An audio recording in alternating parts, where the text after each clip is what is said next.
نركز مع بعض. ده برنامج لغه، مش لغه، هو برنامج رسم. برنامج بيرسم.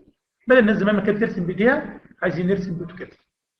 الاوتوكاد ده هو في الحقيقه خادم مطيع بيسمع الكلام. اعمل كذا يعمل كذا، اعمل كذا يعمل كذا، لكن ما بيقدرش يرسم لوحده. في الوضع يعني في التراديشنال، في الاسلوب الطبيعي ما يقدرش يرسم لوحده.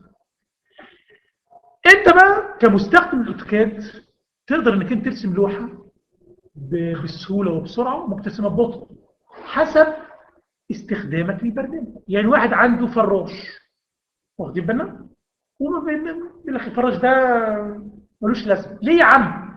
ما بيعمليش حاجه. طب انت طلبت منه حاجه؟ لا، ما طلبتش منه حاجه. خلاص، يبقى المشكله مش عندي في الراجل، المشكله عندك انت، صح؟ نفس الكلام. الاوتوكاد ده برنامج اوامر.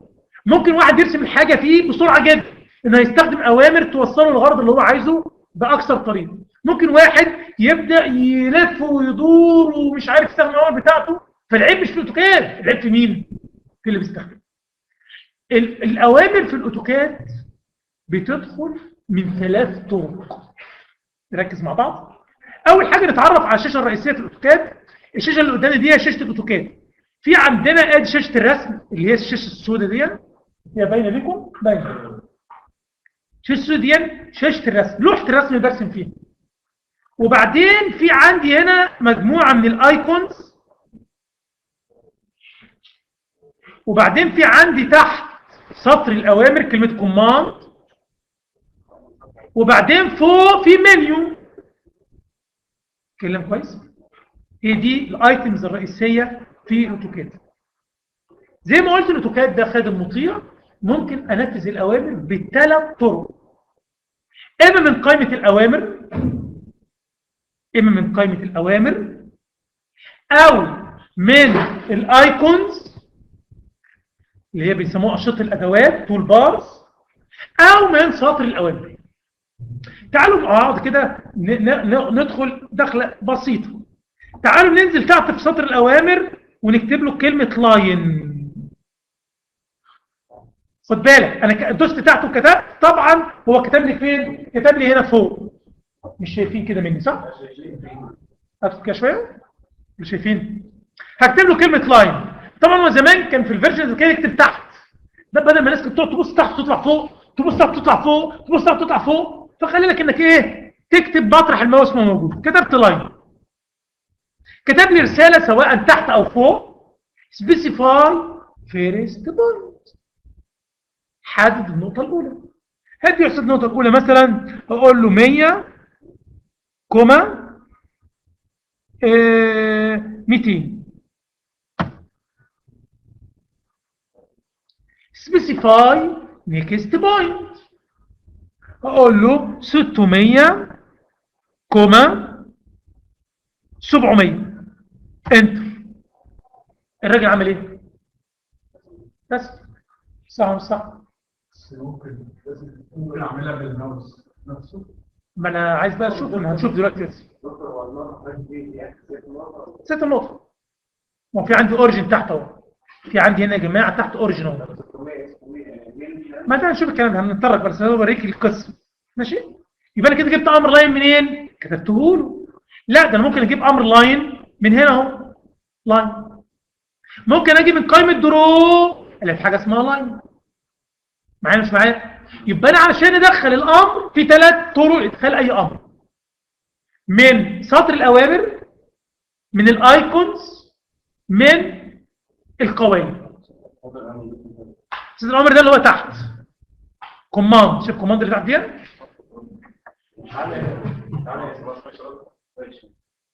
ماشي؟ انا مسجلها. واضح يا جماعه؟ طيب نيجي بقى لنقطه ثانيه بقى. البيانات. الامر ده امر عام لاين، في جواه بيانات، صح؟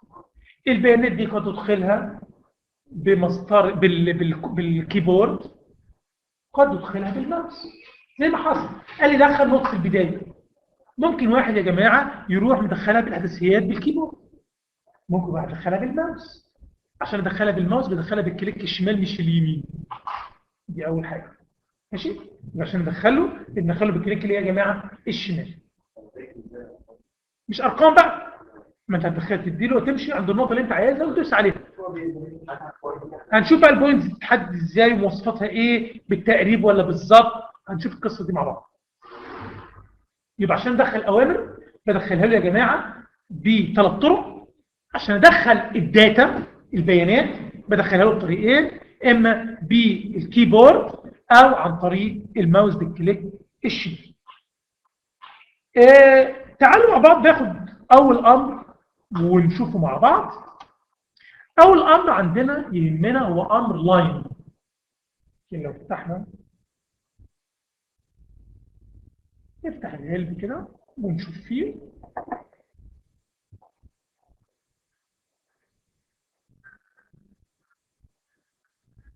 اول امر يهمنا هو امر لاين كوماند.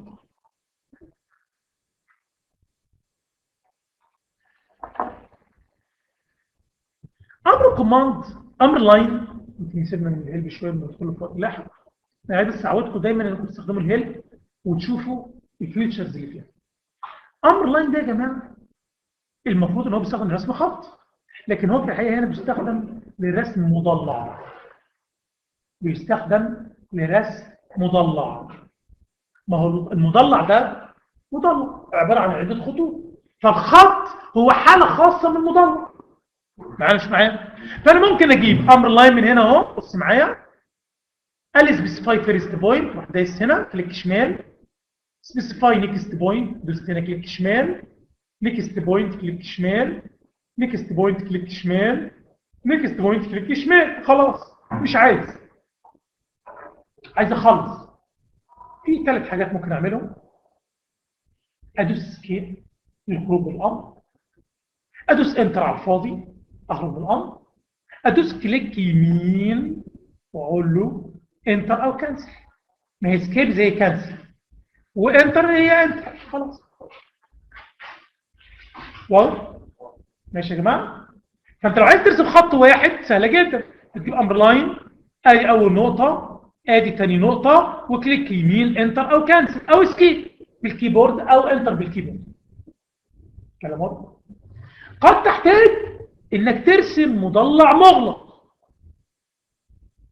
فانا هجيب امر لاين النقطه دي والنقطه دي والنقطه دي والنقطه دي، وعايز اقفل. يعني ننشن على النقطه، ننشن. هو الكده بتاعت الشيب لا. لو عايز تخلي المضلع بتاعك مغلق دوس كليك يمين وقول له كلوز. واضح يا جماعه؟ دوس كليك يمين وقول له كلوز. يبقى احنا خدنا امر لاين، امر ظريف جدا وبسيط. بيعمل ايه امر لاين ده يا جماعه؟ بيرسم مضلع سواء مفتوح او مقفول او خط. ما هو الخط هو حاله خاصه من المضلع. بيسالني الراجل سبيسيفاي فيرست بوينت، تديها له بالكيبورد احداثيات او بالماوس مش اسمه خالص. بالكليك الشمال يسالك النقطه الثانيه الثالثه الرابعه الخامسه السادسه حسب ما انت عايز. خلصت خالص، اما تدوس انتر او سكيب او تدوس كليك يمين انتر او كانسل. الكلام ده لو عايز المضلع مفتوح. لو عايزه مغلق اما انك تكتب بالكيبورد سي وانتر اختصار كلوز، او انك تدوس كليك يمين وتقول له كلوز. يعني ممكن واحد يجيب امر لاين تاني اهو. ايه ده؟ طب جبناه ازاي كده بقى؟ احنا دلوقتي ما جبناش امر لاين. لو دوسنا انتر على الفاضي او سبيس بار بيجيب لي اخر امر اشتغلت بيه. تاني انا استخدمت امر لاين، عايز بعد منه على طول اجيب امر لاين تاني. سهل جدا، هروح جايب امر لاين تاني كده، او ادوس انتر على الفاضي او سبيس بار مسطره المسافات، جاب لي امر لاين مره ثانيه ببيانات جديده بقى، مش نفس البيانات. ما مش هرسم مضلع فوق المضلع القديم، جيب لي الامر بس البيانات مختلفه. فابدا ادخل كده كده كده كده. عايز اقفل المضلع ممكن زي ما قلت ادوس كليك يمين كلوز او سي وانتر. لا النقطه نفسها ما ينفعش، هيبقى تنشيل. هيبقى تنشين مش هيبقى دقيق. هو مش بيحدد الدرجة. هنشوف دي دلوقتي، ما هنشوف مش بقى في الاصدارات، ده في كل الاصدارات بس باستخدام اوبشن معين، ونشوف الاوبشن. ماشي؟ ده مثال بسيط.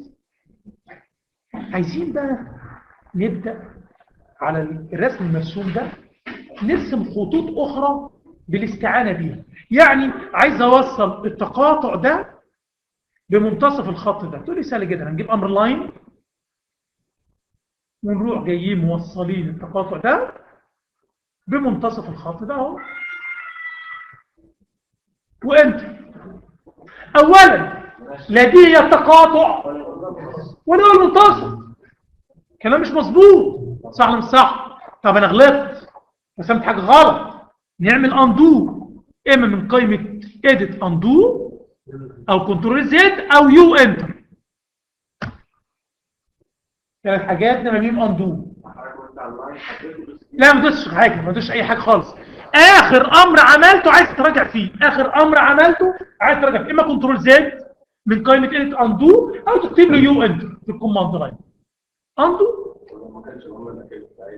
لا، في قواعد اخرى، في اوامر اخرى تعمل القصه دي. لكن انا دلوقتي على ان واحد بيرسم وغلط وحسب الغلطه بتاعته مباشره بعد ما عمل. جميل. خد بالك بقى ان انا عملت دلوقتي اندو خارجي، في اندو داخلي. ازاي؟ انا برسم، جبت امر لاين وبرسم مضلع كده كده كده، دخلت النقطه دي واكتشفت انها غلط، اخر نقطه اكتشفت انها غلط، اخر نقطه اكتشفت انها غلط، اروح دايس كليك يمين واقول له اندو. انا اسف، دورت كلوز.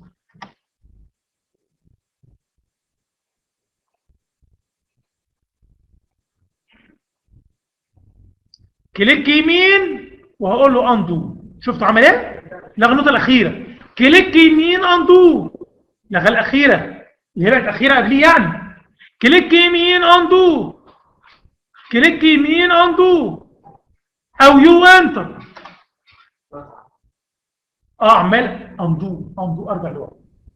بس خد بالكم انا بستخدمه ده كده اندو داخلي، داخل الامر، داخل الامر. ما دام انا لسه جوه الامر ما خرجتش منه اقدر اعمل اندو داخلي. لكن يجي واحد بعد ما عمل كده كده وداس كليك يمين انتر او كانسل ويقول لك انا عايز ارجع في كلامي في النقطه الاخيره، ما ينفعش. يا اندو دلوقتي بقت اندو خارجيه لان خرجت بره الامر. بالظبط، لو قلت له كنترول زد يلغي الامر كله، ما ينفعش ارجع في حته صغيره منه. كلام واضح؟ تمام. نرجع مرجوعنا ان انا عايز ارسم خط يوصل التقاطع بالميد بوينت. عادي خالص، هنجيب امر لاين. انا هنشن، مفيش تنشين. في حاجه اسمها الادوات المساعده للالتقاط، بالانجليزي اوبجكت سناب للالتقاط. ما انا عايز اجيب التقاطع بالدقه، صح؟ عايز اجيب الميد بوينت بدقه. معايا؟ اجيبها ازاي بدقه يا جماعه؟ ده اللي هنشوف. حاجه اسمها اوبجكت سناب، التقاط الاشياء.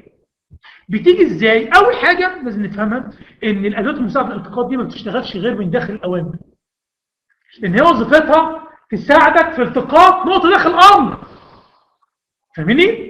يعني انا لو دوست سكيب دلوقتي انا كده بره الاوامر، كوماند، ما دام كلمه كوماند ظهرت معناها انا بخارج امر. ينفع التقط حاجه؟ اعمل بيها ايه؟ لازم الاول اكون جوه امر لاين يقول لك هات النقطه الاولى، اقوم اقول له طب ما تساعدني اعمل حاجه عشان اختار النقطه الاولى. ازاي نجيب الادوات المساعده للالتقاط؟ عن طريق شيفت كليك يمين، شيفت وكليك يمين،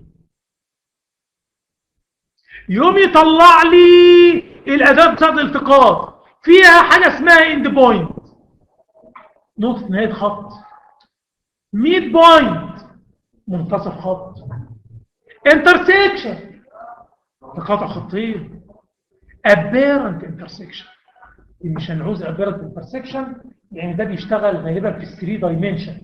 انتوا عارفين ان الخطين ليهم عده اوامر، ممكن يكونوا انترسكتد، باراليل، سكيو. صح ولا مش صح؟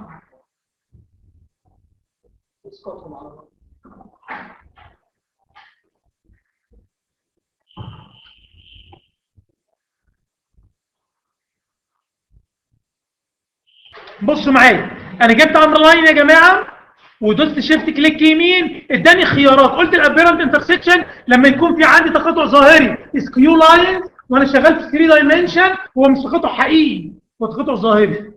ماشي. في عندنا يمكن اللي جايين دول هنعوز في بيربنديكولار عمودي. معايا مش معايا؟ طيب تعالى ناخد من هنا نقول له انترسكشن. هيقول لك انترسكشن اوف تحت، شايفين تحت خلاص مكتوب ايه؟ انت اوف. تيجي تقرب من التقاطع ده تلاقي فيه علامه كروس ظاهر، شايفينها؟ تقرب من ده، يعني اول ما تقرب منه تلاقيه بياخد بايدك ويضغطك على النقطه. ندوس هنا كليك شمال فنلاقيه يختار لنا الانترسكشن بدقه.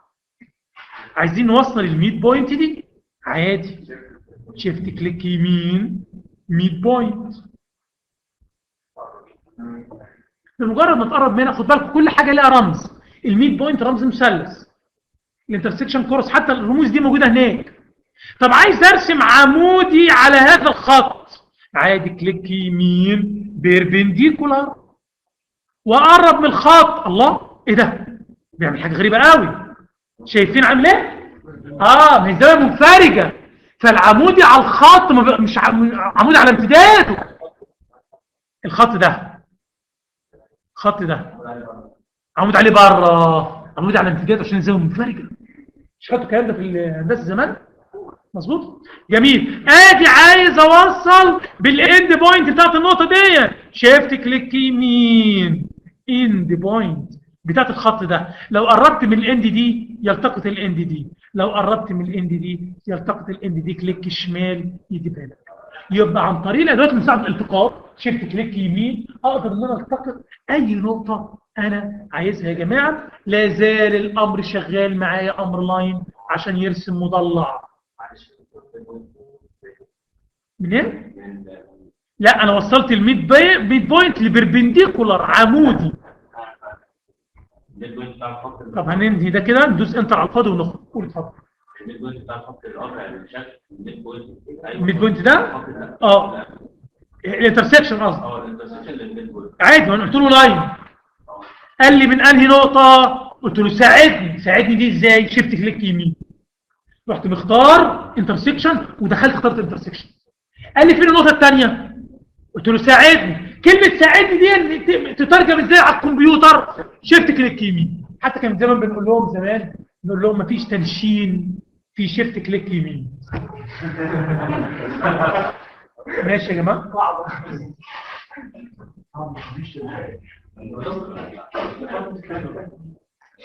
خطين ما دي كلها خطوط مستقيمه. قصدك لو خط افقي او راسي. جميل جدا. خدوا بالكم كلام جميل وكويس. عايزين ده بقى نرسم خط، هنجيب امر لاين. لا مش زحمه ولا حاجه. تعالوا نشوف بس. لو دوسنا هنا كده وجيت ماشي، مستحيل ان انا بايديا اعرف اجيب خط افقي. خد بالكم معايا، الراجل كتر خيره لما تقرب من الزاويه الصفر بيقول اعمل لك خط بنقط وياخدك على الزاويه الصفر. يجوز ان انا احل المشكله دي ببساطه جدا عن طريق F8، حاجه اسمها اورثوجونال. زرار F8. زرار F8 ده اورثوجونال، بيخليك تشتغل افقي يا راسي بس. يعني بص لو دوست F8 تيجي ترسم كده يرسم لك افقي. طب انا عايز ارسم مايل، لا لا لا لا، هو يرسم يا افقي يا راسي فقط. بس بعد ايه؟ او قبليه مش فارق. يعني لو اتخرجت منه خد بالك في تحت حاجه منوره اسمها اورثو، شايفينها؟ ده مضغوط عليها اهي، اورثو مود. ما دام مضغوط عليها منوره يعني دوست F8 عليها يبقى شغال. تيجي ترسم لاين بعد كده افقي راسي، مالوش دعوه. افرض عايز الغيه F8 تاني، يبقى F8 ده بيشغل يعني زي زرار يشتغل ويطفي، يعيد ويطفي.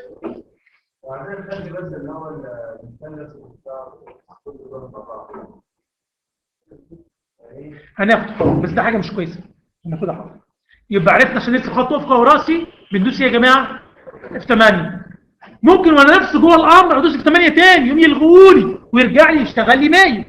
معايا؟ يعني انا دلوقتي اهو جوه الامر رسمت مايل، عايز ارسم دلوقتي خط افقي ادوس F8، ارجع ارسم شيء افقي راس F8 تاني امشي مايل.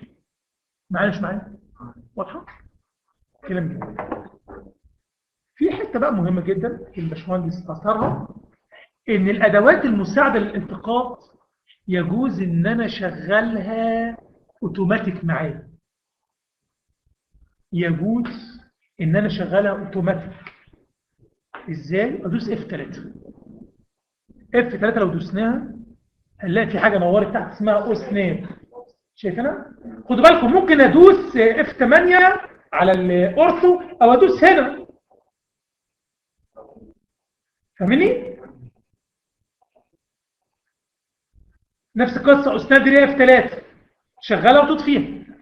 اسناب دي تعمل ايه؟ ركزوا معايا، يشغل لك بعض مش كل بعض الادوات المساعده للالتقاط اوتوماتيك شغاله معاك بعضها، وهنعرف قدام ازاي نتحكم في بعضها دي، نشغل بعضها ازاي ونطفي بعضها ازاي. يعني هجيب امر لاين اروح داخل، بص اول ما اقرب من الاند بوينت جابها لي محترم، اول ما اقرب من الاند بوينت يجيبها لي، اول ما اقرب من الانترسكشن يجيبها لي. طب الميد بوينت ما جابهاش ليه؟ طب عايز ميد بوينت، شيفت كليك يمين ميد بوينت. يبقى الاصل هو مين؟ شيفت كليك يمين. يجوز ان انا اخليه اوتوماتيك، بدل ما احط له شيفت كليك يمين شيفت كليك يمين، يجوز ان انا اخليه يلتقط النقط اوتوماتيك، ان انا ادوس على F3 او اشغل الاو سناب. معايا يا جماعه؟ بحيث يشغل لي بعض ادوات صنع الالتقاط. البعض ممكن تزودها وتقلله زي ما نشوف بعد كده، بس تزويده حلو قوي. ما اخلي الاو سناب دي تشغل لي كل حاجه. لو شغلتها كل حاجه مش هتعرف تشتغل، يعني طول ما انت ماشي بص بالظبط، طول ما انت ماشي بص هتلاقي عينيك عماله ايه بالظبط، انترسكشن 100 بوينت بيربنديكولار بص مش عارف، لا مش عايز تشتغل. يبقى الزياده بتاعتها مش كويس، زياده الادوات المساعده الالتقاط اللي شغاله معايا اوتوماتيك على طول دي حاجه مش كويسه. ماشي؟ واضح؟ يبقى عرفنا النهارده ازاي نرسم لاين بوليجون بامر لاين، ازاي نبدا نلتقط بعض النقط اللي فيه، ازاي نعمل اندو خارجي وداخلي. ده كده فيو سريع على امر لاين. يمكن المره الجايه هنفصل اكتر بكتير جدا وندخل دخله عميقه في الاوتوكاد ان شاء الله. حد له سؤال؟